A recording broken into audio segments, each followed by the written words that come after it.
మరదల్ని హతమార్చిన ఉన్మాది మరదలు తన వివాహానికి మేనమామ కుటుంబం నిరాకరించిందనే కారణంతో సదరు మరదల్ని దారుణంగా పొడిచి చంపాడు ఉన్మాది. సికింద్రాబాద్ చిలకలగూడ ఏసీపీ శశాంక్ రెడ్డి, వారాసిగూడ ఇన్స్పెక్టర్ మధుసూదన్ రెడ్డి తెలిపిన వివరాల ప్రకారం ఆంధ్రప్రదేశ్ శ్రీకాకుళం జిల్లా టెక్కలకు చెందిన కాంతార లక్ష్మి దంపతులకు 2 కూతుళ్లు. 10 ఏళ్ల కిందట ఈ కుటుంబం ఉపాధి కోసం హైదరాబాద్కు వచ్చింది. ప్రస్తుతం ముషీరాబాద్లోని బాపూజీ నగర్లో నివాసం ఉంటుంది. పెద్ద కుమార్తె పవిత్ర 19 ఏళ్లు ఇంటర్ పూర్తి చేసి ఇంట్లోనే ఉంటుంది. కాంతారావు సోదరి కుటుంబం కూడా నగరంలోని రహమత్ నగర్లో నివాసం ఉంటుంది.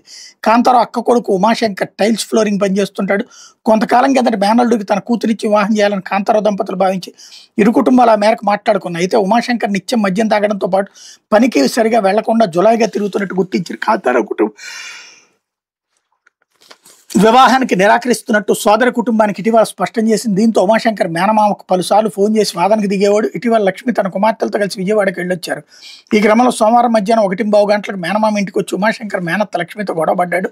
తనకు చెప్పకుండా మరదల్ని వేరే ఊరికి తీసుకెళ్లారంటే ఆగ్రహంతో ఊగిపోయాడు. ఆమె నచ్చజెప్పేందుకు ప్రయత్నిస్తున్న ఉమాశంకర్ వెంట తెచ్చుకున్న కత్తితో పవిత్ర గొంతులో బలంగా పొడిచి పారిపోయాడు. రక్తపడుగులో కొట్టుమిట్టాడుతున్న కూతురుని చూసి రక్షించాలని తల్లికి కేకలు వేశారు. చుట్టుపక్కల వాళ్ళు పవిత్రని ఆసుపత్రి తరలించేందుకు ప్రయత్నిస్తే ఆలోపే ఆమె మృతి చెందింది.